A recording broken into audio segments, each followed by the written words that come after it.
আসসালামু আলাইকুম, সবাই কেমন আছেন? আশা করছি সবাই ভালো আছেন।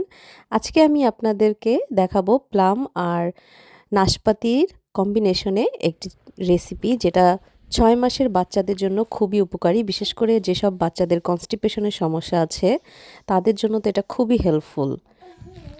৬ মাসের বাচ্চারা যখন প্রথমবার সলিড শুরু করে তখন কিন্তু অনেক বাচ্চাদেরই কনস্টিপেশনের সমস্যা হয়। তাদের জন্য এই প্লাম ফ্রুটটা কিন্তু খুবই কার্যকর। আজকে আমি আমার বাবুকে এই প্লাম ফ্রুট আর একটা নাশপাতি, এই দুইটা ফলের কম্বিনেশনে একটা পিউরি বানিয়ে আমি ওকে দেব। তো এই প্লামটা আমি সুন্দরভাবে প্রথমে পিল করে তারপর এর মাঝখানে যে বীজটা আছে সেটা ফেলে দিয়ে এটাকে আমি হালকা স্টিম করে নেব।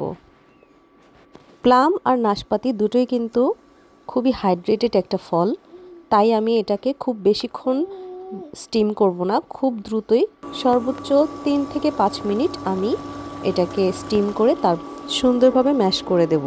এটা চাইলে ব্লেন্ড করেও দেওয়া যায়, কিন্তু আমি আমার বেবিকে পেয়ার্স এবং এই প্লাম দুইটা ফল স্ম্যাশ করে খাওয়াতেই বেশি প্রেফার করি।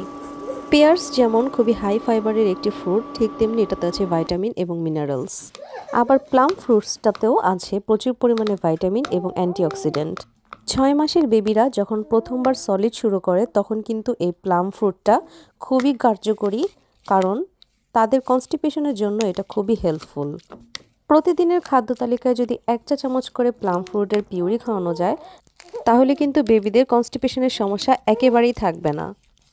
আমার বেবি যেহেতু জন্মের পর থেকেই ফর্মুলা মিল্ক খায়, আর এখন ৬ মাস হওয়ার পর সলিড দেওয়ার পর অনেক সময় তার কনস্টিপেশনের অনেক সমস্যা দেখা দিয়েছিল। তারপর আমি আমার ডক্টরের সাথে যখন এই বিষয়ে আলাপ করি তখন আমার ডক্টর আমাকে এই ফ্রুটসটাই খেতে সাজেস্ট করে, এবং আমি প্রতিদিন ১ চা চামচ কি ২ চা চামচ করে এই প্লাম ফ্রুটটা দেওয়াতে এর ফলে আমি অনেক উপকার পেয়েছি।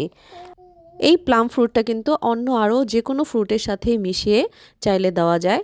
এছাড়াও ওটসের সাথে কিংবা অ্যাপলের সাথেও কিন্তু মিক্সড করে খাওয়ানো যায়।